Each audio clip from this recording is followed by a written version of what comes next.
Satyamayi Parame Satyamayi Parame Satyamayi Parame Satyam Jnanam Satyam Jnanam Jyotir Aravinda Jyotir Aravinda Jyotir Aravinda.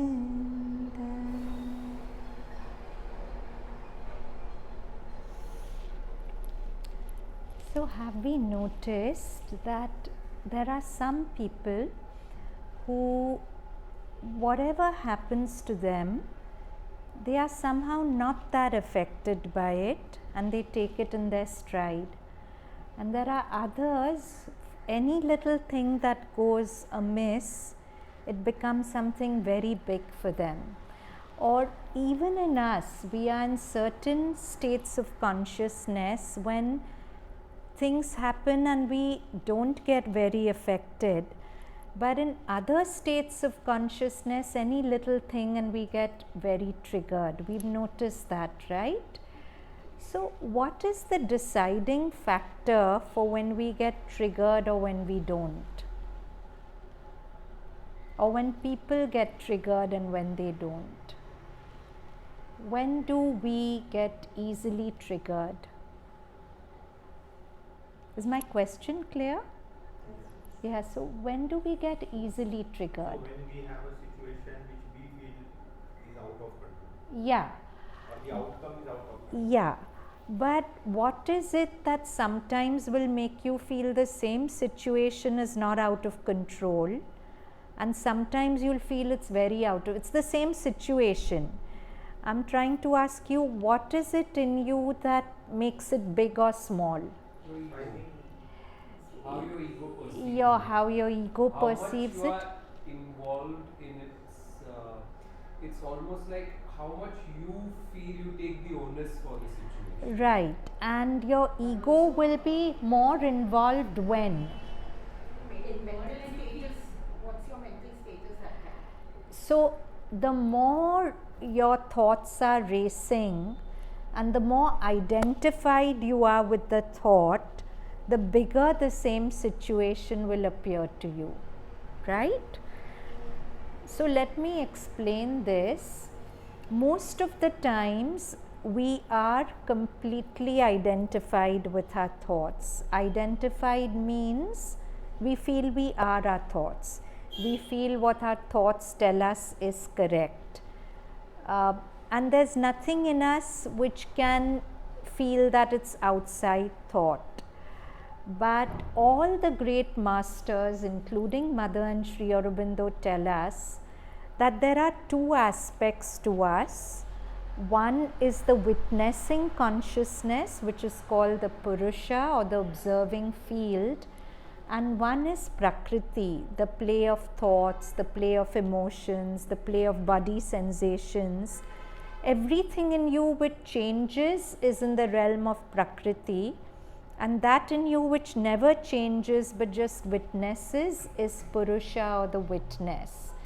Now in a state of avidya or ignorance, the Purusha and Prakriti are totally interlocked. The Purusha is completely identified with with Prakriti. So you feel you are your thoughts, because in that stance we don't feel we are different from our thoughts, because Purusha is completely entangled with Prakriti. But as we progress on the spiritual path, the first thing, or among the first signs of spiritual progress, is the separation of Purusha and Prakriti. What does that mean? That means that I can get a stance where I feel thoughts are happening here, but I'm a third person to the thoughts. I can watch thoughts like I'd watch a movie. I am outside the thought and simply witnessing the play of thoughts. So when I am little bit poised like that, finally the upset is in the realm of thought, right? Triggers are also in the realm of thought. So if I'm entangled with the thought and the thought is making the situation very big, I get triggered.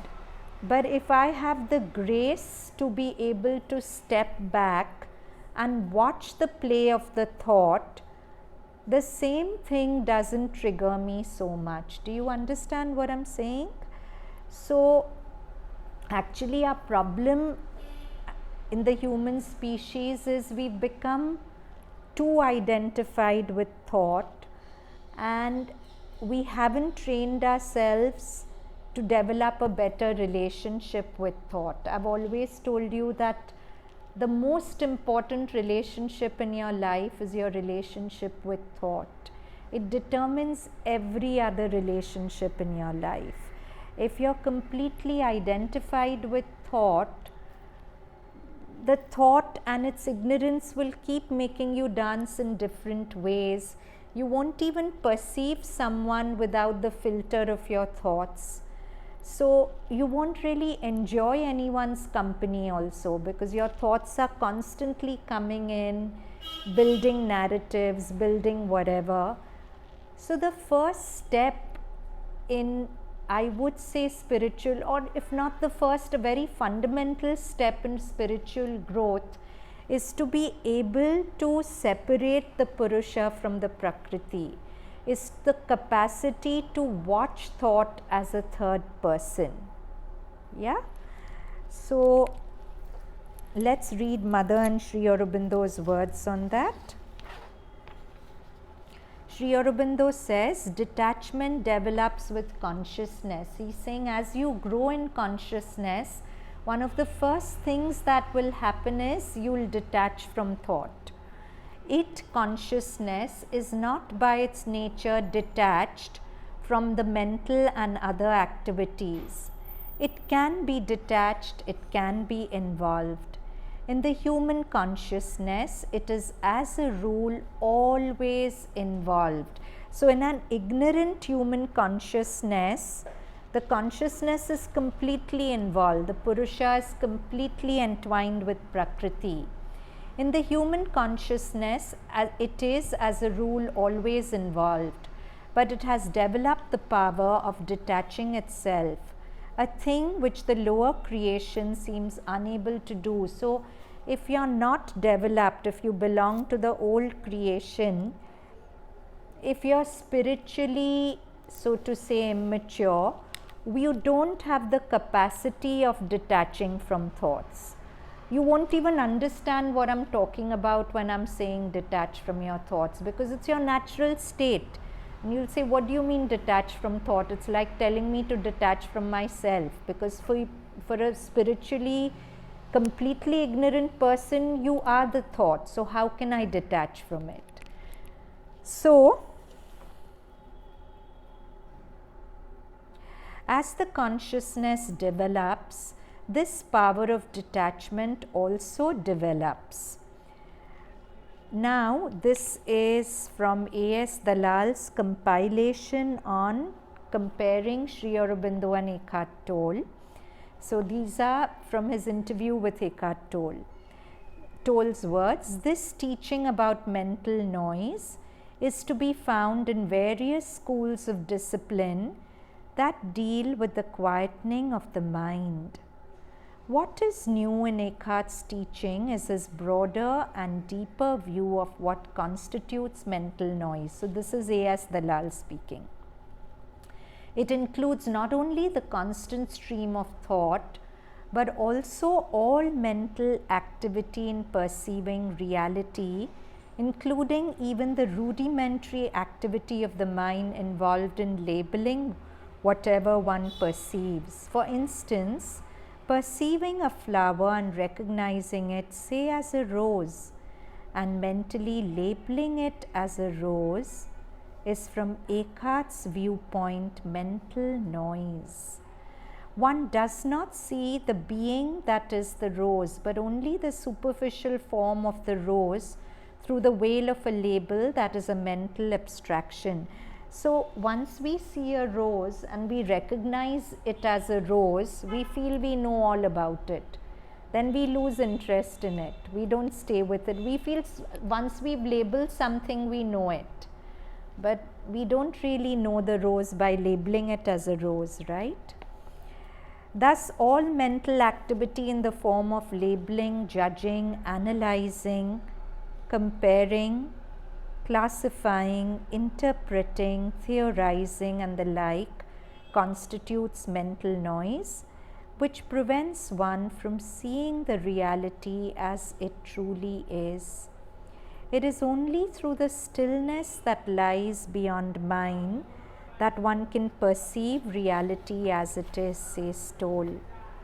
This teaching gives one a jolting insight into the fact of how our contacts with the words are shot through and through with mental noise.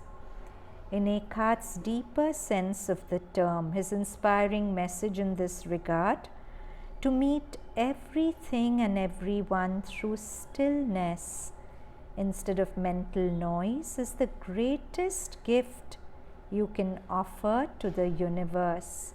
To meet everything and everyone through stillness instead of mental noise is the greatest gift you can offer to the universe. Why does he say that?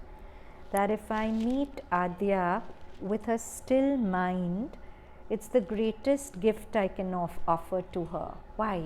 Because he says that you do not judge me. Exactly. Otherwise I have a narrative about Adya. So I don't see her for what she really is. I have an already always good or bad, whatever it is, about whoever I'm interacting with. So I'm not allowing them to, I'm not meeting them for who they are. I'm meeting them through the narrative of my mind. And sometimes people who just listen to you without judgment, you flower the maximum in their presence. You're not looking for people who can give you words of wisdom. You're not looking for gyan. You're just looking for a non-judgmental attention. And people who give it to you, you seek their company the most, right? So that's why to meet everyone and everything through stillness rather than noise, noise is your thoughts, is the biggest gift you can give anyone. And to take it further, to meet yourself in stillness rather than noise is the biggest gift you can give yourself, because you're always judging your arising, right? You're judging the nature of your thoughts, emotions, body. But suppose you just detached from all that and became a third person to all that and just allowed all that to be without interfering with judgment, that would be the biggest gift you can give yourself also, isn't it? Sri Aurobindo's words, to stand back means to become a witness of one's own mind and speech, to see them as something separate from oneself and not identify oneself with them.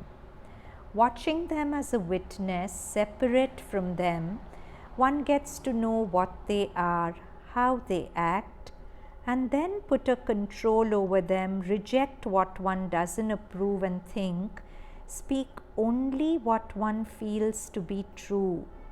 This cannot, of course, be done all at once. It takes time to establish this attitude of separateness, still more time to establish control. But it can be done by practice and persistence. So, how many of us understand what Sri Aurobindo is saying, that to stand back means to be a witness of one's own mind and speech? What do you understand by it? Right now, even with your eyes open, are you aware of thoughts in your head? Yeah? And are you aware of something that's observing the thoughts? Are you? Yes. All of us are aware of something that's observing the thoughts. I'll just be quiet with eyes open or shut. Just be with your thoughts and sense that there's an observing field in which the thoughts are arising. So maybe it's easier to shut your eyes and to begin with to anchor in the breath. So just take deep breaths and watch the breath, because the same witnessing consciousness that will witness thoughts is now witnessing something easier to witness than thoughts, the breath.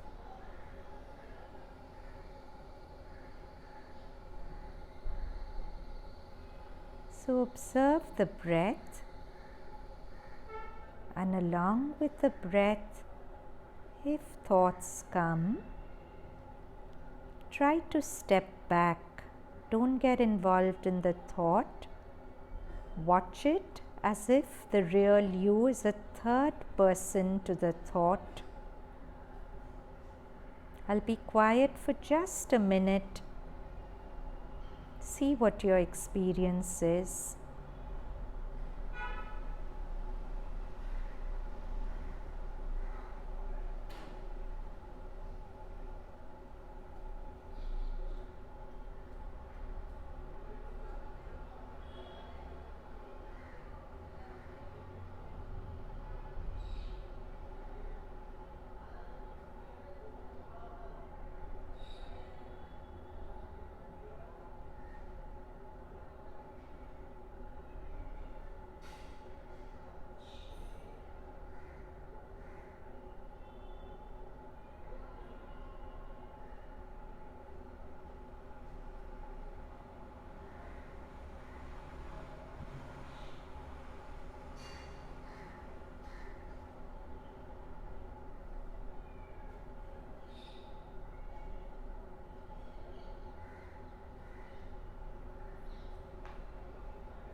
And slowly open your eyes. And did you sense that there was a distance between thought and you? Yes? Yes? And how do you know that you're actually witnessing? What's the parameter? What's your name? Sachi. What's the parameter? Yeah, so what is your experience when that happens? You feel very free, no? You feel peaceful, calm and free. You don't feel bound. Yeah? The first beginning of freedom in human experience is this separation of yourself from thought. Yeah? And it will be a process. You'll have periods when you're quite free, and suddenly you'll get so caught that you don't know how to go out of it. And especially when you're unhappy, you're not really unhappy because of the circumstance, although you feel it is. You're unhappy because you're not able to at that moment separate yourself from the thoughts of the circumstance. Because the moment you separate yourself, a perspective comes. When you're identified, it looks so big. But the moment you step out, you see that it's not so big. Or even if it's big, it doesn't remain a problem. It's just a situation to be dealt with. But when you're identified with it, it becomes a big problem in your head.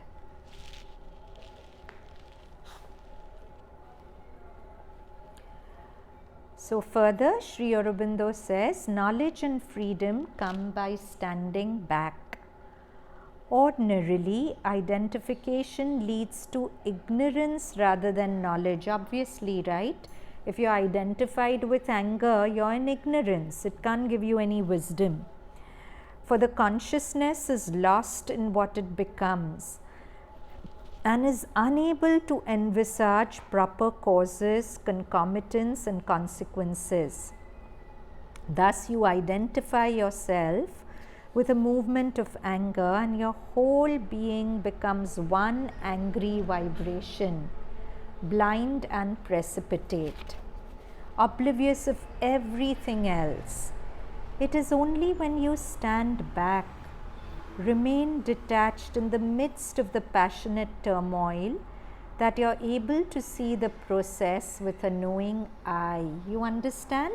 Sri Aurobindo is saying it is only when you stand back, remain detached in the midst of the passionate turmoil, that you're able to see the process with a knowing eye.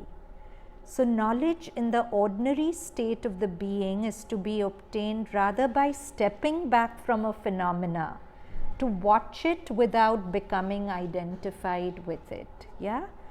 So, and the problem is, when you are upset, the identification has become so strong that you'll find it more difficult to step back. So don't wait till you get upset to step back. That is difficult. Make witnessing, put a reminder on your phone, whatever you like, but several times in the day remind your mind to step back and watch thought. Even when things are going good, step back and watch. It's not that you won't enjoy, but you'll enjoy it in a space of freedom rather than being bound. Yeah. So, and if you do get identified and upset, then you'll take longer to step back, right? So make that time, sit with it till you feel a little freer from it.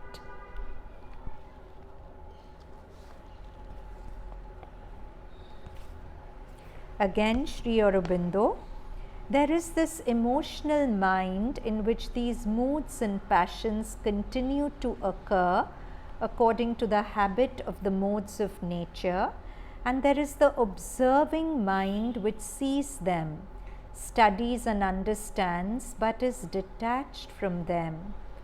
It observes them as if in a sort of action and play on a mental stage of personages rather than itself.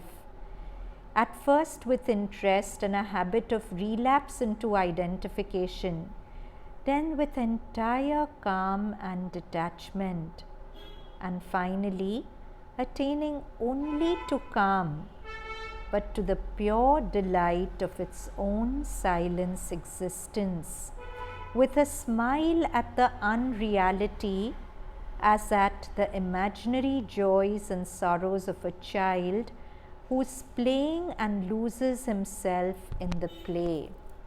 So the witness is a presence of an eternal smile. Like in Savitri, there's a line which says, the smile of love that sanctions the play. So the witness is that smiling presence which starts watching the play of thoughts almost with a smile, because see, when you identify with thoughts and they are being rather ridiculous, you don't realize how ridiculous they are being. But when you step back and you watch the play, you suddenly realize that this is so utterly stupid. And yet you don't condemn it, because the witnessing presence doesn't condemn. It just smiles at the play like a mother at indulgently smiling at a child playing, like that. Secondly, it becomes aware of itself as master of the sanction, who by his withdrawal of sanction can make this play to cease. When the sanction is withdrawn, another significant phenomenon takes place. The emotional mind becomes normally calm and pure and free from these reactions, and even when they come, they no longer arise from within, but seem to fall on it as impressions from outside, to which its fibers are still able to respond. But this habit of response dies away, and the emotional mind is in time entirely liberated from the passions which it has renounced.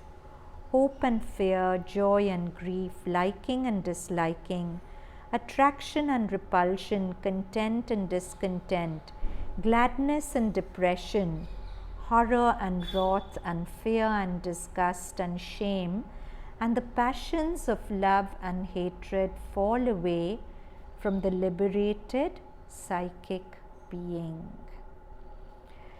Sri Aurobindo further says, everybody has the ego and it's impossible to get rid of it altogether except by two things: the opening of the psychic within and the descent of the wider ego-free consciousness from above. So Sri Aurobindo talks about two centers of concentration: the heart, which is the seat of the psychic being, and the overhead. So he says that the overhead is the consciousness beyond mind, right? The consciousness that man has to go through as grow into as a natural evolutionary process. And this consciousness overhead by its nature is impersonal. Impersonal means free of the ego. It is impersonal and it's witnessing. So Sri Aurobindo often says that when this consciousness, see, one thing is we start by visualizing it, which is not bad, but that's just mental. But when it's a real process of the descent of the consciousness, Sri Aurobindo says it naturally opens up the witness inside you, because this is naturally an impersonal witnessing consciousness. So when it comes down into you, you naturally get poised into the witness, and we feel that positioning in the witness as peace sometimes, as love sometimes, as light sometimes, because all these are characteristics of the witness. The very fabric of the witness inside us is love, peace, joy, power, all that. So, and all that is not in the realm of the mind. So I think the only hope for our species is to somewhere break through to this consciousness beyond the mind.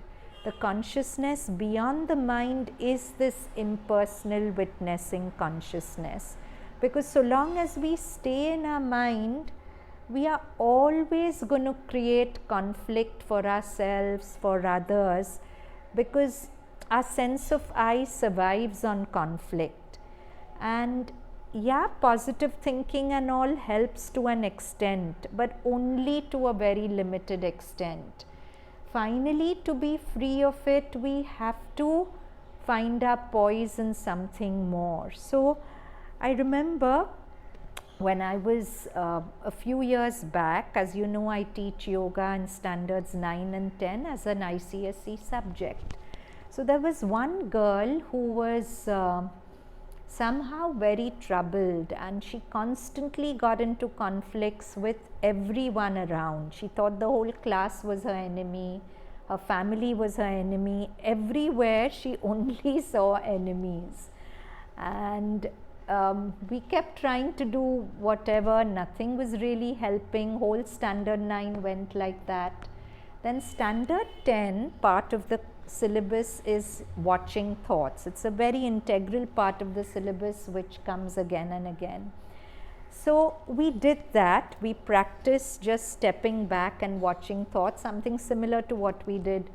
Now this is such a subtle practice. Most of the class of 25 kids didn't get it, but this kid got it, and she was all starry-eyed when she opened her eyes, and she said, wow. So I just left it.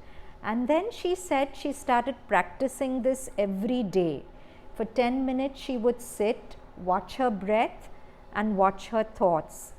And everything in her life changed. She said, I just realized that my mind was taking me on trips and I was just letting my mind take me on trips. But just to know that my thoughts aren't real, they are not me. But if I tell you this, it won't work. You have to experience this for yourself. Like I'm saying, all my star yoga students didn't get it because this is a very subtle thing and you have to be spiritually ripe to get it. But this child got it. And that's why Eckhart Tolle says, the more dense your pain body is, the more potential you have to awaken. And I always see it. The more troubled people are, when they turn around so fantastically. So that's the power of witnessing, to be able to step back and watch thoughts. So he says the opening of the psychic within and the descent of the wider ego-free consciousness from above.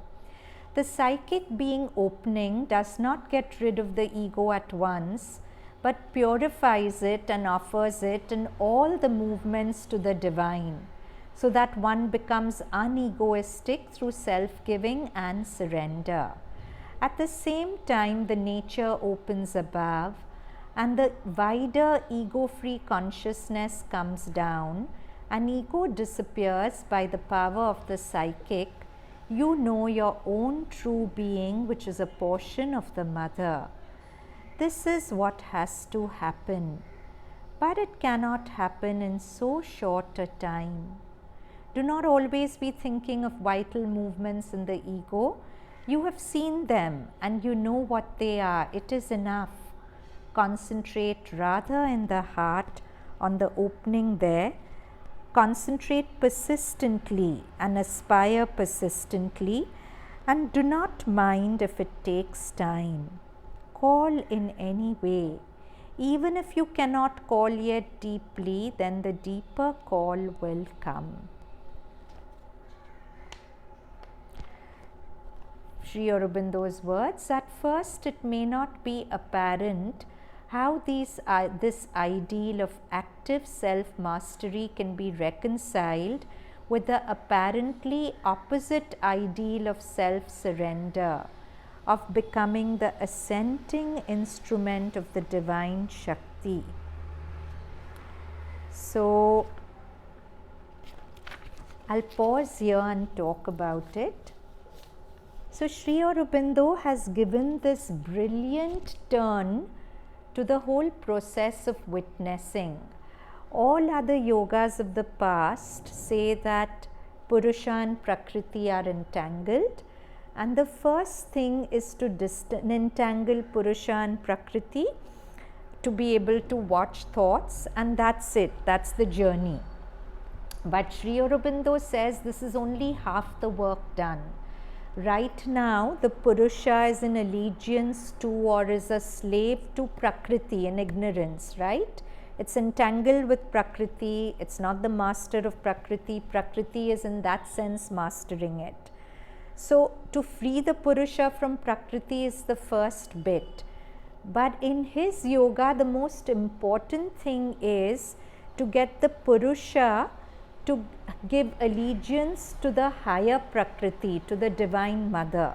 So, first step is to free the Purusha from the lower Prakriti, and then to open the Purusha to the higher Prakriti or the Divine Mother, so that her force can work through the Purusha and change the lower Prakriti. So, to summarize the process, Purusha and Prakriti are locked. They are identified, so there's no gap between you and thought. The first step is to disentangle Purusha from Prakriti. But the most important step is to turn the Purusha to the higher Prakriti, which is the Divine Mother, and allow her to flow through the Purusha into the lower Prakriti, so that our Prakriti changes. In all other yogas, it's okay to detach from Prakriti and let prakriti do whatever it wants. So long as I'm not the prakriti, I don't really care. But in Sri Aurobindo's yoga, that doesn't work, because our whole process of transformation is to transform the prakriti flowing through. So mother always says, remember and offer, right? If any negative movement is flowing through you, remember and offer. But the offering is very incomplete if there's no stepping back from the movement first. Because if you're identified with the movement and you offer, it tends to be to that extent a mechanical offering.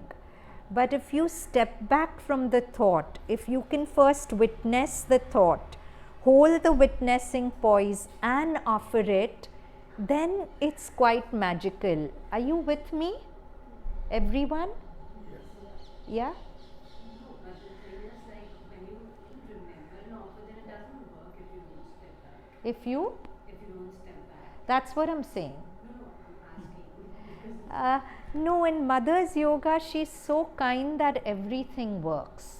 She's made her yoga such that any effort we make to reach to her, she'll somehow find a way to reach us. But conscious collaboration is to make our efforts more conscious. Because if our efforts are more conscious, her transforming touch is more powerful. So if you don't step back and offer also, in her compassion and grace, she'll do what needs to be done because you've called her. But if you step back and offer, it's quite magical. You'll feel her working and immediately the thing will leave you. You understand what I'm saying? You want to say something?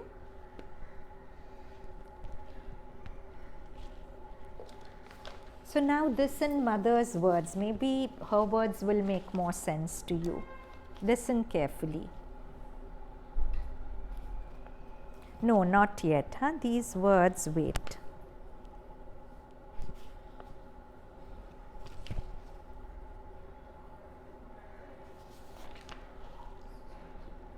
Okay.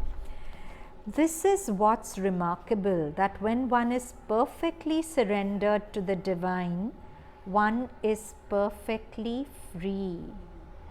See, you can't even witness without surrender, no? When do you have the ability to witness a thought? When you're surrendered enough to know that if I don't overthink also, I'll be fine. Otherwise, when you're in trouble, you feel you have to overthink and overthink and overthink till you find a solution. Till somewhere there's some fundamental surrender, you won't even give yourself the permission to step back from thought. Yeah, then you'll be able to step out of thought, no?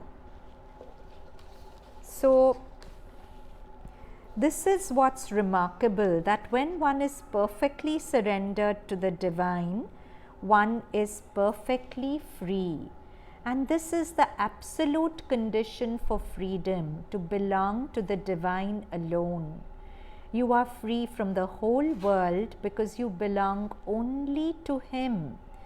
And this surrender is the supreme liberation.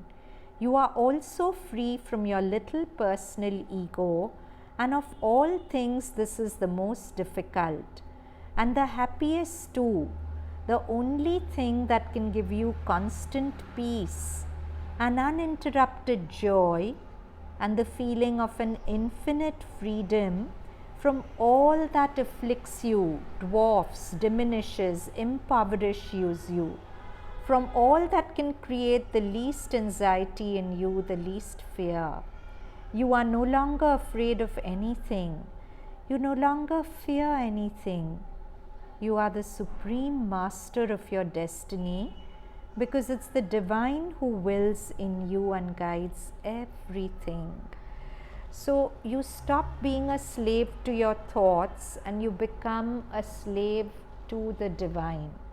And that slavery is your freedom. So there's this beautiful line in Savitri, who hunts and seizes me, God is telling man, my captive grows.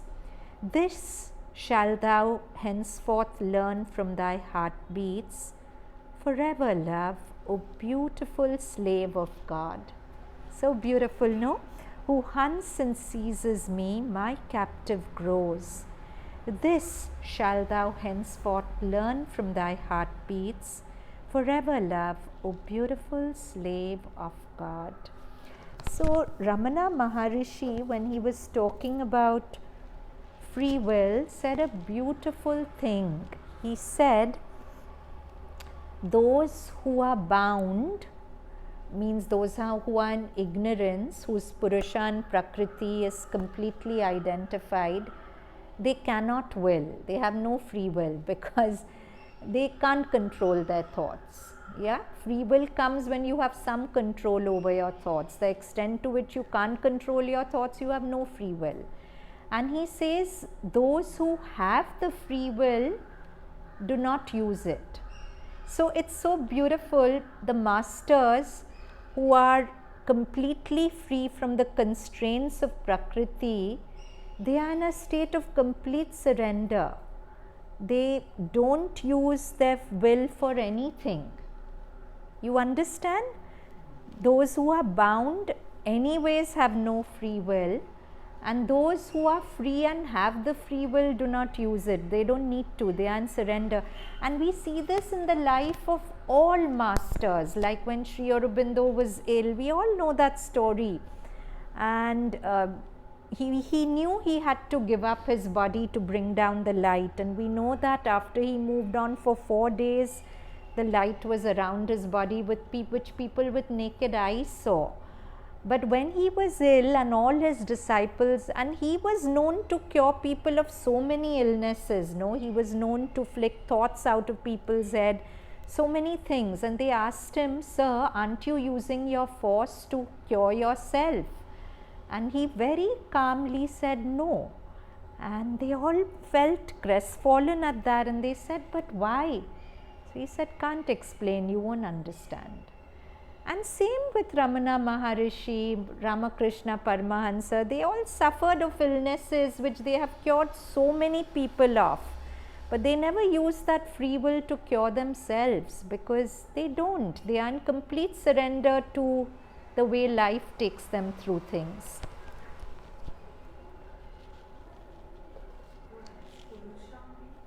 Purusha is the witness poise, the observing field that you are.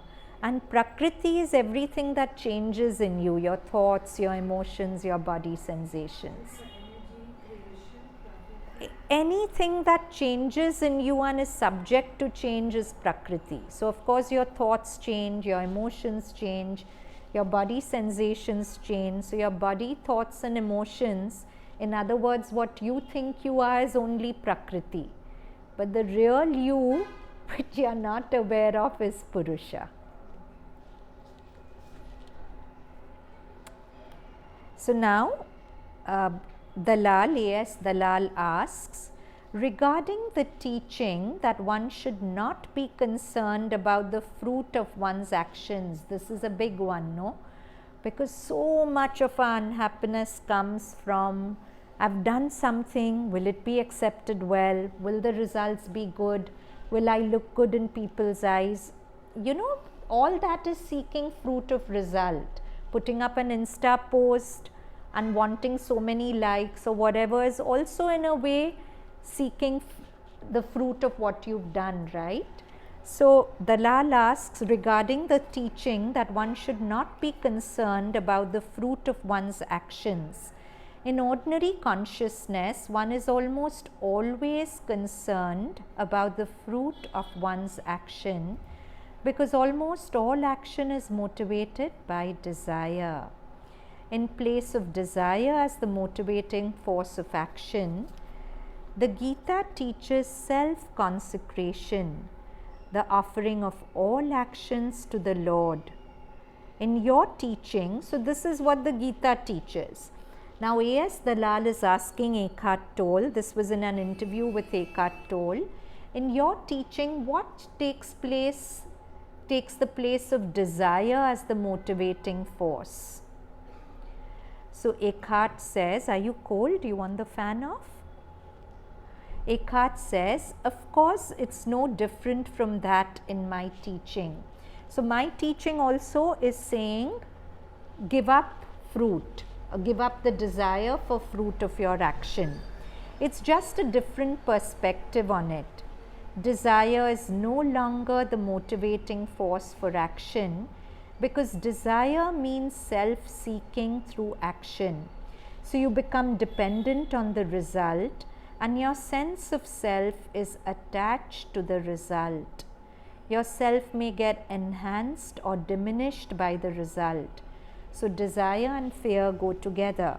So if the result is good, my project goes through well, my boss is happy with me, or I get the X number of likes on Insta or whatever, my sense of I is enhanced. I feel affirmed, I feel good.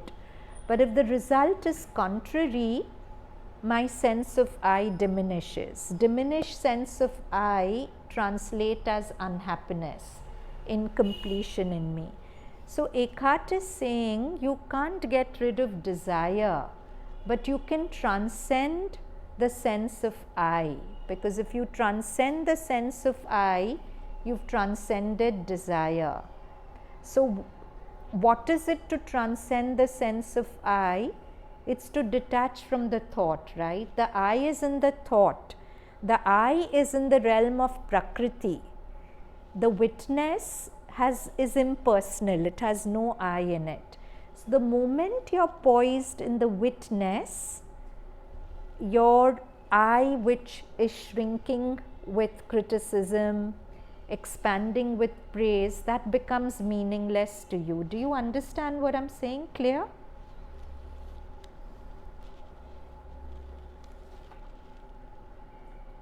Diminishment of self through result is feared. Enhancement of self through the result is desired. So it is self-seeking action, needing the future for self-completion and self-protection. If the results go my way, I feel protected in life and complete in life. So that's all in the realm of delusion ultimately. So as presence arises, the motivating factor, one can say, one can't speak of another motivating factor, but another way of putting it, perhaps that's a deeper perspective on it, is that there is no motivating factor. There simply arises spontaneous action in response to requirement of this moment. So when we are identified with the mind, we want to do things which will enhance the ego, which will make us look good, which will get us praise, now if I'm not looking for fruit of my action, then what is my motivating factor? Why will I do anything at all if I don't want fruit? So Toll is saying that when you're in the poise of the Purusha or the witness, you just do what needs to be done. For example, if I have a sensation to scratch here, my hand will go and scratch this part. Now my fingers aren't expecting gratitude from my forehead, right? It's not expecting, oh wow, you're so good, you released me, whatever. So when you're in the poise of the Purusha, you automatically sense a oneness with everything. You automatically sense, not in words, but if you see anyone who's unhappy, there's a spontaneous compassion which flows to them. You do what needs to be done, and there's no self-regard. You don't even think, wow, I did this, the person should be grateful. All that doesn't come. So that's what Toll is saying. So as presence arises, the witnessing consciousness in Toll's language is presence. So as presence arises, the motivating factor, one can say, one can't speak of another motivating factor, but another way of putting it, perhaps that's a deeper perspective on it, is that there's no motivating factor. There simply arises spontaneous action in response to the requirement of the moment. But as that spontaneous action arises, the energy field out of which it comes, which is the field of presence, flows into that action. So that action, one could say, I don't like to use the word, but I'll use it, love. Love flows into that action because it is totally honored. It's not reduced as a means to something else. Love flows in, joy, subtle. It is also an aspect of any action that is not a means to an end. It's beautiful, and you love what you're doing. It is not inferior to some desired future moment. Are you all with me?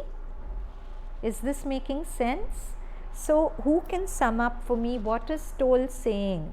In the Gita, it said that surrender the fruit of your actions to God. You have a right to effort, but not a right to the fruit of the effort. What is Stoll saying in regard to this? He agrees with this, but what is his perspective on it? I somehow disagree with Joe. Okay. Because the thing is, what I understand from Gita, right, this current moment, this is Swadharma. So if my Swadharma is to fight, the only thing I can understand from this is that even if I'm fighting and I'm killing my enemy, I need to be at a state where I am peaceful about it. So where will that peace come? With Swadharma itself. No, you can't identify yourself with the Swadharma. You can know your Swadharma. What can you identify with? I can suppose I am fighting a battle. Yeah. And I have to kill my enemy. The Yeah. only thing I can at that very moment can say is that I am peaceful at doing what I have to do. Where does that peace come from? That is the inner peace. No, where is it coming from? What is the source of peace? So that peace is coming from some Surrendered, and surrender leads you to what? surrender leads to that right now it is action. No, no, sir, witness consciousness. The witness poise is a state of utmost surrender. So, when you are in that witness poise, that's what he's calling presence. Whatever happens, there's a natural unfolding of your Swadharma in you, has to be. And you're not demanding any fruit for it, like when why was Arjun hesitant to kill on the battlefield of Kurukshetra? Because he was identified with his mind, his ego, his family ego, and all was in the forefront. But after Krishna showed him his Virat Swarup and he recognized the truth of Krishna, he says, I'll just do whatever you tell me to. So then he was in complete surrender. Then he didn't do anything to avenge Draupadi. He didn't do anything from his ego. He did it just at the bidding of Krishna. So he followed his Swadharma, but he followed it without seeking any fruit. And to be like that, to my mind, you have to be so surrendered that you fall back into the witness that you are. You can't surrender with your mind. Surrendering with the mind is the first step, but it's a very small first step. The real surrender comes when you're out of your mind. Then your state of being is a surrendered state. It's not an action. You're just in a state of surrender. It's a state of being. So,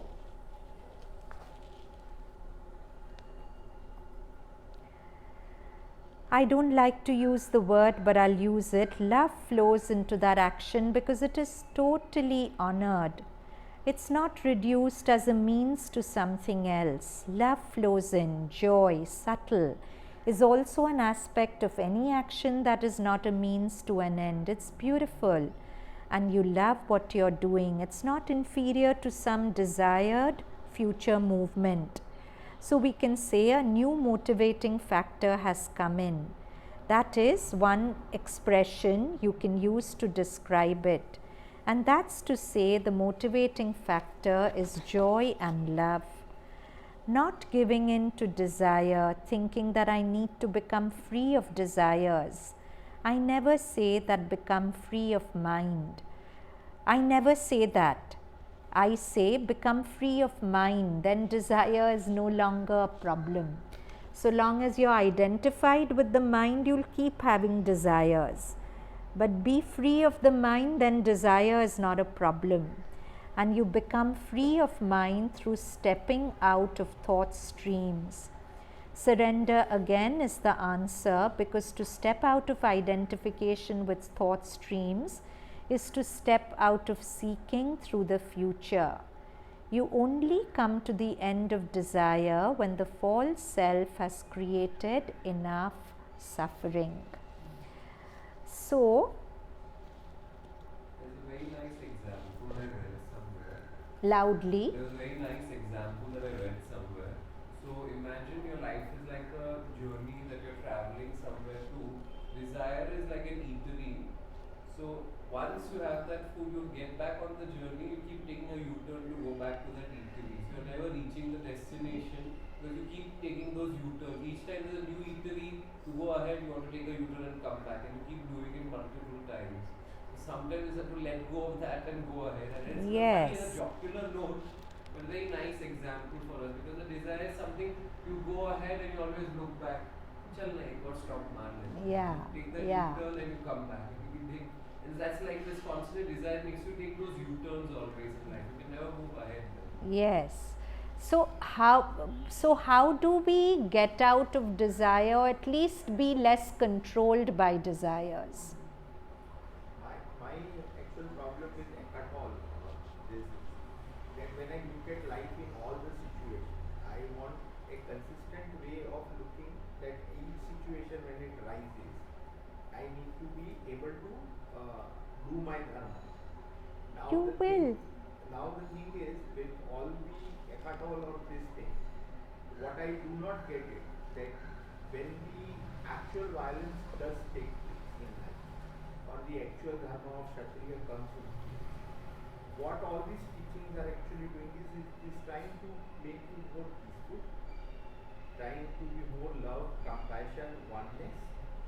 But when I look at the world situation and I look at the things, I am perturbed because I am seeing that this actually has not worked. It has not worked for 1500 years in India. It has not worked. No. Wait. He's not telling you to just witness and not take action. This is all about the best action that comes from the witnessing poise. Witness is not inactive. The master's action.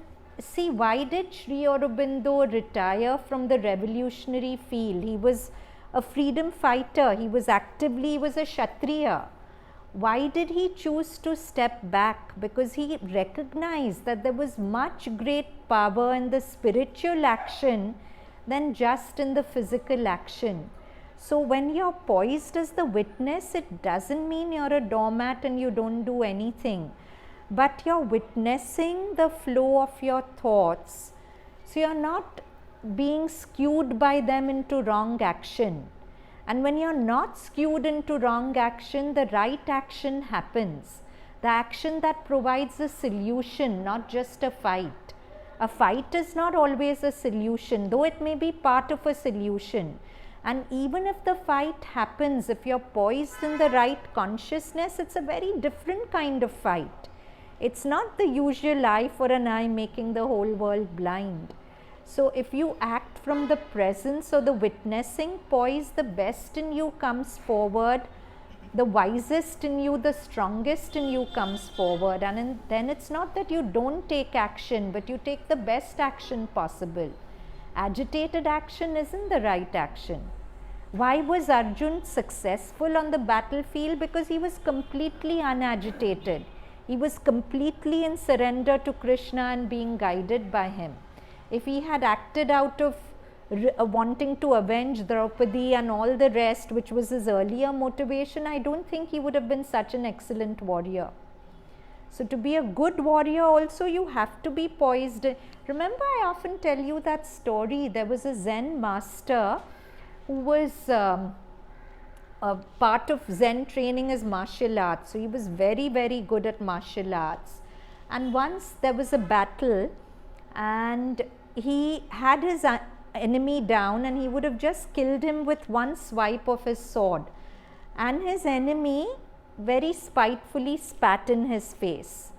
And the Zen master got irritated because it's so much indignity, and he left the enemy and went away.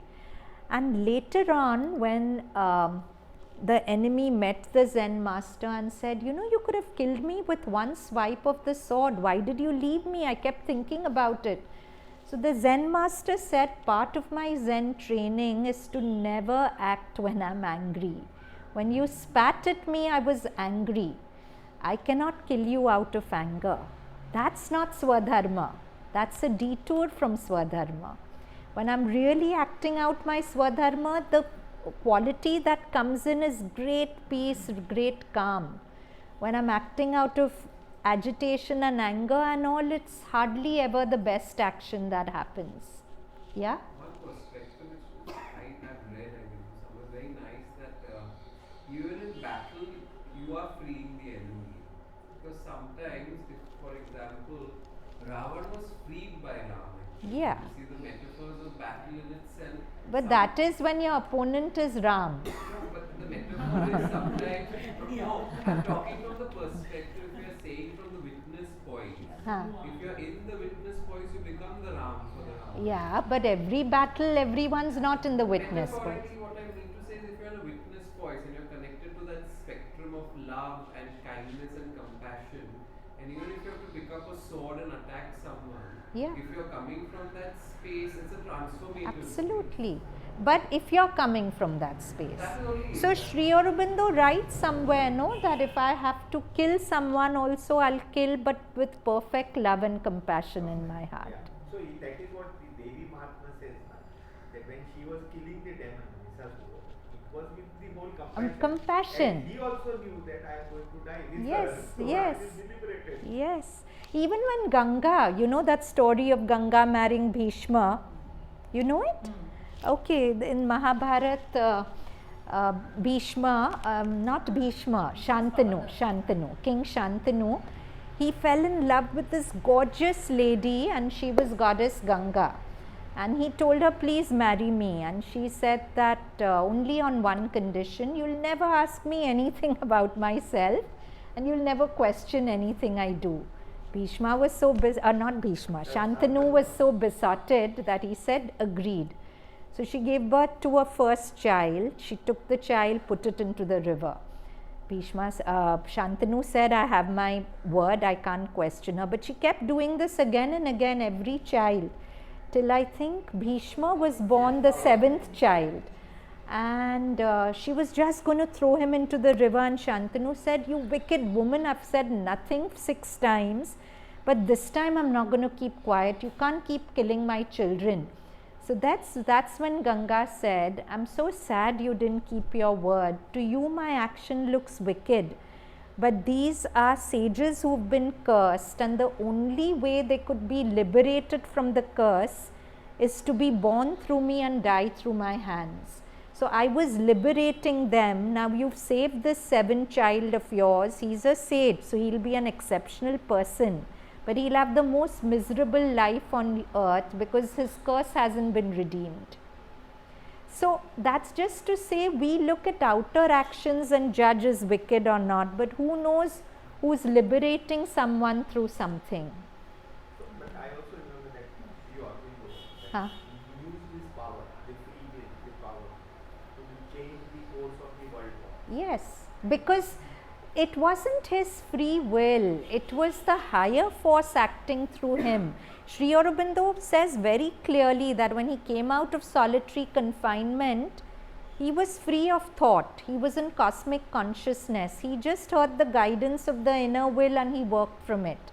So when the inner voice told him go to Chandarnagor, he went without question. When it guided him to, it wasn't his thinking mind and his personal free will that acted. That was gone long back. So now we come to Savitri, the last part. The secret God beneath the threshold dwells in a body obscuring the immortal spirit. So in all of us, the secret God beneath the threshold dwells in a body obscuring the immortal spirit. A nameless resident vesting unseen powers with matter shapes and motives beyond thought, and the hazard of an unguessed consequence, an omnipotent, indiscernible influence. He sits unfelt by the form in which he lives. This is such a beautiful line. He sits unfelt by the form in which he lives. In all of us, he sits unfelt by us and veils his knowledge by the groping mind. So now, to a little extent, let's try to practice what Sri Aurobindo said. I'm summing up what he said. He said, I already did it. Right now, we are bound to prakriti. The first step is the witness poise, disentangle.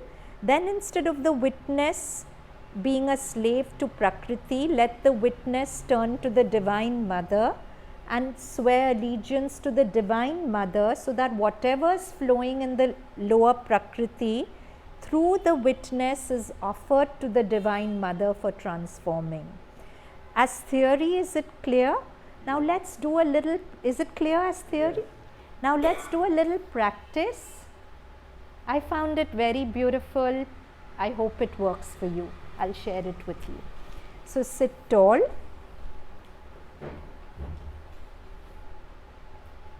Take deep breaths and watch your breath.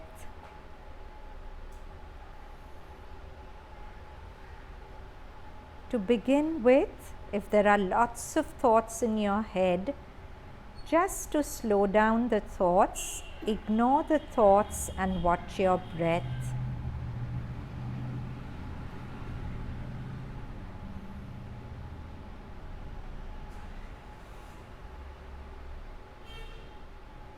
Now, as you watch the breath, the first step, trying to separate the Purusha from the prakriti. So you step back and you try to watch the thoughts as if you're a third person to the thoughts. You don't get involved in them, you don't build stories around them. You just let them come and go as if they are happening in a valley below. You are high up on a mountain just watching. I'll be quiet because this is not something I can teach you in words. I can point to it in words, but only your inner wisdom can give you the experience. So let's be quiet.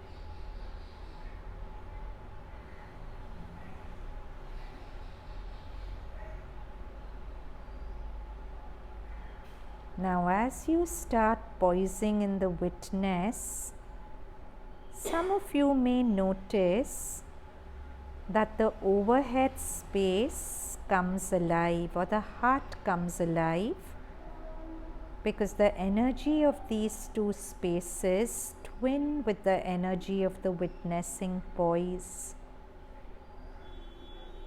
And when these spaces come alive, a natural aspiration or love for the divine naturally comes. So now you watch the thoughts holding in your state, in yourself, a state of self-giving.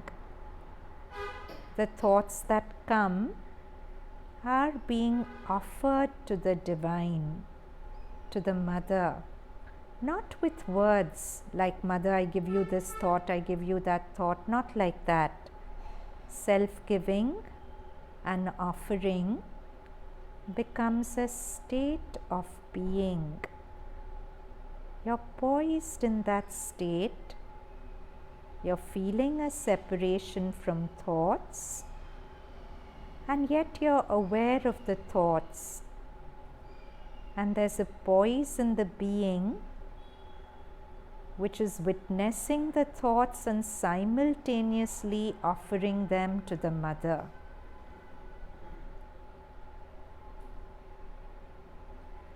And when this happens, something very beautiful comes alive in the heart or overhead or both.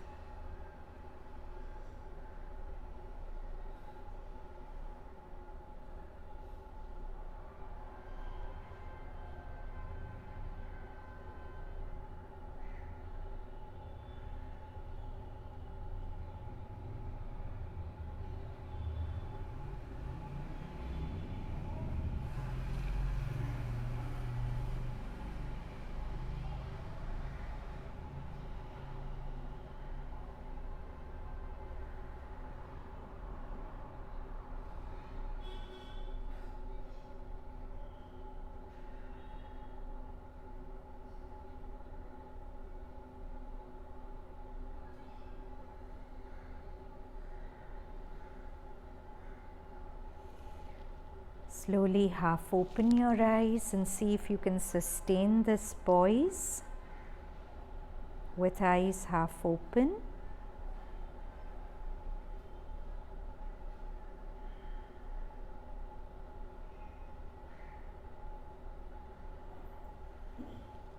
And then slowly, with eyes open, I'd like to hear what your experience of this was.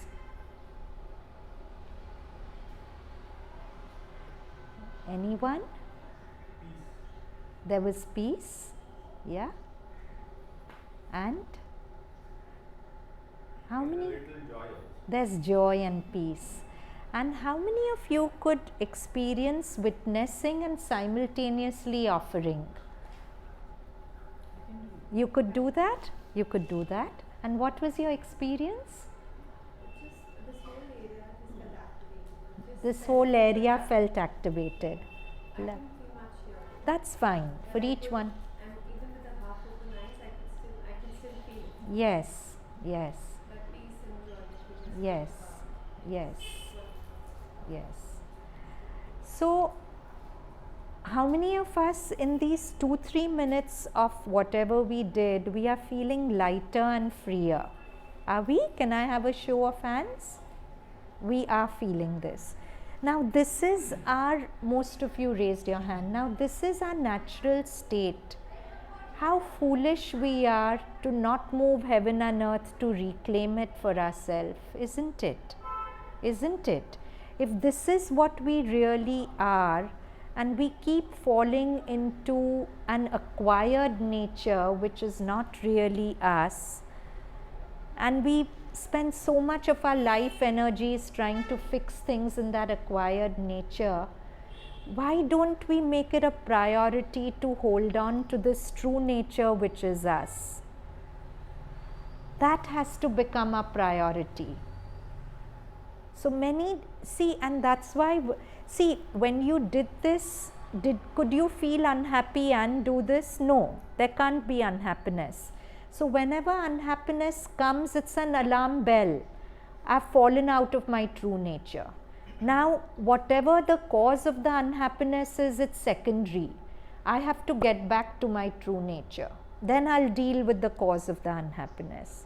But we don't live like that. We get so caught up with thinking we are trying to fix the cause of the unhappiness, and we are in a way sacrificing God, because our true nature is God, right? The best homage we can pay to God is, see, Mother said that I don't need devotees. I need conscious collaborators. I need people who will become me. These were her words. She kept saying that devotion is good, it's a good starting point, but don't stay stuck there. My yoga cannot happen with devotion only. You have to become my conscious collaborators, and you become conscious collaborators when you become one with me. So every time we move away from this witnessing poise, we are moving away from the mother. We are moving away from the truth of ourselves. So do practice it. Don't leave it to this Saturday class. Like that girl, make 10-15 minutes every day, sit and witness. It's life changing. It's a game changer. It's the way your whole outer life will shift if you shift inside. Yeah? I want to say, Yeah? I was like struggling with my thoughts to be the witness. Yes. I was like pushing it away. No, don't do that, Payal. I'm so glad you brought that and up. Miss, in the first meditation thing when we did, I was doing that. Huh. But in the second part, Huh. second time we did, automatically my answer came that I have to surrender to divine. It came in my, but I'm like, it's, you know, it's this reality that I'm still struggling. See, don't push thought. Sri Aurobindo said a marvelous thing. He said so many marvelous things. He said a silent mind is not a mind without thought. He said a silent mind is a witnessing mind. You'll never fight with thought and win. You can never push thought out.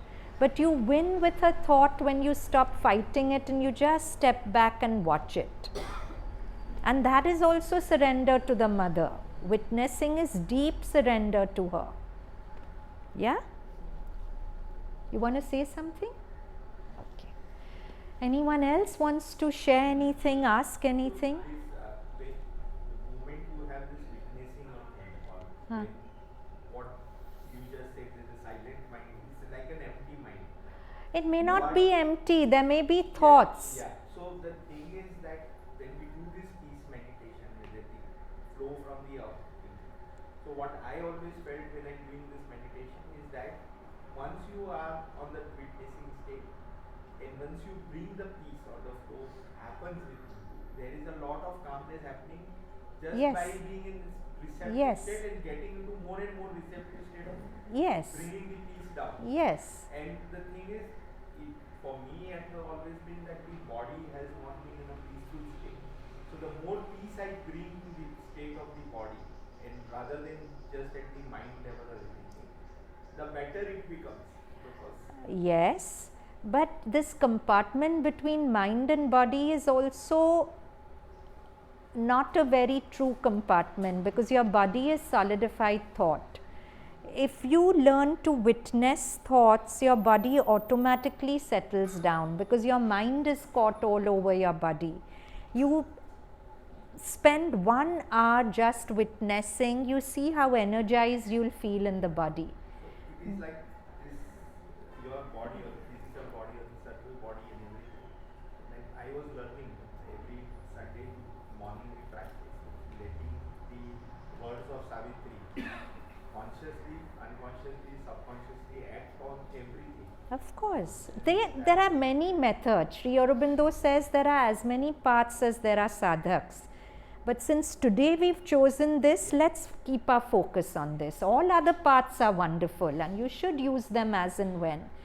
But I would very much like it if for this week you strengthen this in you. Because, you know, how to say, this is something you can do 24/7. Because you don't need to shut your eyes, you don't need to do anything, you just have to have a will that I'm not going to be identified with my thoughts, I'm going to watch my thoughts, and you'll walk the earth with a different step. Can I share something? Yeah? So, like all my life I've been teaching and giving talks or whatever for work. And then after the cancer, I didn't do it for a year. And then I had to do one last month.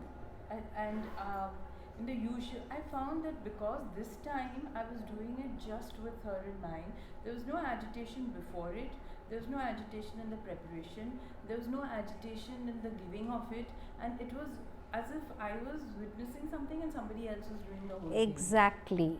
To allow mother to do it through you, the more witnessing you are, the more she'll do through you. Otherwise, your thoughts will always interfere and dilute her work. So I wasn't calling it witnessing, I was calling it surrender. But surrender and witnessing are one. You know, it's so interesting in Sufism, the witness is called the Shaheed, the surrendered one. So beautiful. You cannot witness without surrender. It's not possible. Okay. Is that also for your actions then, like when you're just doing things, when your actions you can step back and just That's what Rama said. That's what she did. be a witness even to the action. Yeah. Do what you have to, but watch your thoughts while doing it, and she'll give the right action through you. On the right thoughts also, she'll give you the right thoughts. Chalo, let's end with 3 Oms.